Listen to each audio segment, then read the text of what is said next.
I hear wedding bells. What's more important in any culture than wedding traditions? It's that special thing that brings people together, makes your family bigger, and introduces you to a whole new world. Well, welcome back to Speak Real Arabic, everyone. And today we'll be talking about weddings. What are the wedding traditions in Syria like? How does that magical night unfold, and what goes on behind the scene? I'll be trying to answer all of those questions today. I'm your host, Ozzy, and I'm from Damascus, Syria. Before I jump into the video, guess what I'm going to ask you to do? 50 push-ups. No, I'm just joking. That's too hard. Well, if it's too hard for you, then why don't you just click the subscribe button? That's like super easy, right? And for extra credit, you can ring that bell icon, and that way you'll be the very first to know when we post awesome new videos like this one.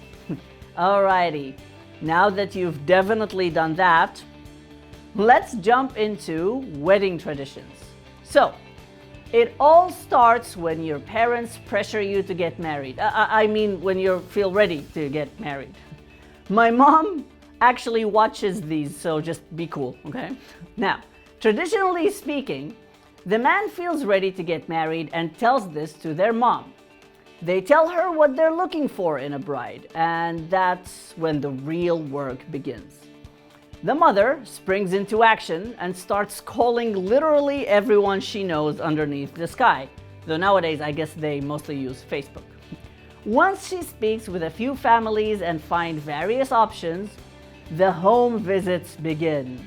You see, first and foremost, the mother of the potential groom visits the potential bride's family to meet her and her mother and chat, see if the family matches.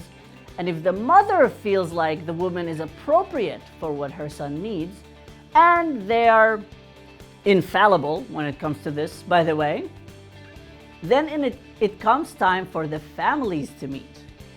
This is a huge deal and a night that takes a lot of preparation. The potential bride and groom get dressed in their best clothes, and the families meet. If there is good energy between the families, they agree on details. You know, they start talking about things like the dowry, the wedding party, where they're going to live, and all of that. And if all agreed upon, then sweet coffee is served. If the woman serves salty coffee, that means she isn't very happy with the meeting, and everyone shakes hands and walks away. Now, we are extremely polite. And if everything goes well though, then the future bride and groom get engaged and the wedding prep begins.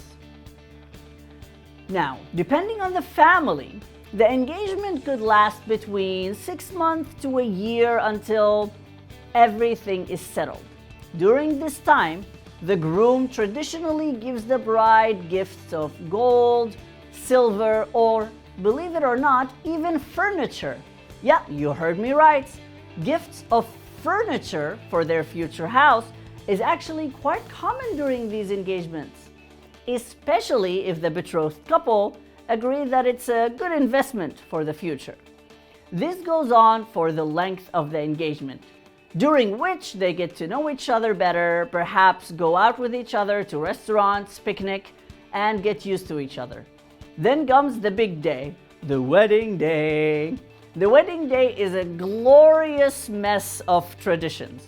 The mother and sisters of the groom go with the bride, her mother and sisters, to a spa and get a full treatment. I'm talking plow out, mani-pedis, massages, face masks, makeups, the work. Then the ladies head to the venue to celebrate the bride. They dance, eat desserts, cake, sweets, and every other sort of food you can imagine. Meanwhile, the groom is usually having a fun day with his friends, brothers, and the brothers of his future bride. Traditionally, food is consumed, not as sophisticated as the one that the ladies do, but what can you do? And some jokes are made at the expense of the groom. It's a day of fun, laughter, and excitement. Once the bride is ready and the ladies have had their fun, the groom comes to the venue with something that's called telbise. This is usually a symbolic jewelry of gold, like a necklace, bracelets, or what have you. He puts those on his bride to convene their union, and then they get in a car. The car is usually very, very well decorated with balloons, stars, and other festive things.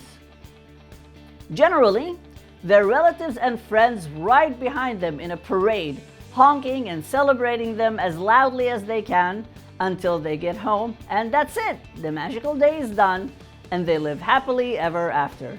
The end. No. So, in short, that is Syrian wedding traditions. You guys, it's super fun and such a lovely event that brings two families together. And speaking of bringing people together, if you click like, there's a higher chance that they'll let me keep hosting this channel. So, go ahead and do that for me, please. No? Okay. As usual, if there's anything else about Syrian culture that you're curious about, you want me to chat about a little bit, please let me know and I'll be glad to write a video about it. Thank you so much, everybody. My name is Ozzy, and I hope to see you all soon. Have a fantastic day.